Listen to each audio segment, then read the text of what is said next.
Again pump செட்ல குளிக்க வரலாம் அப்படின்னு சொல்லிட்டு ஃபேமிலியா வந்து கிளம்பி வந்தாச்சு. ஹாய் சொல்லுங்க, ஹாய் சொல்லுங்க ஷெல்டன். ஹாய் சொல்லுங்க. கை தூக்கல. ஹாய் கை தூக்கு. ஏ இவர் பாப்பா. வரவா ஹாய் சொல்லு.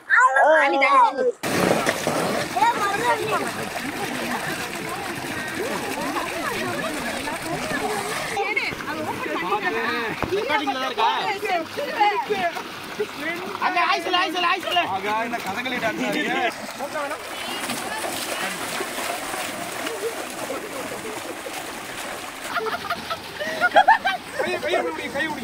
கை விடு இப்படி பண்ணு. அவ்வளவுதான்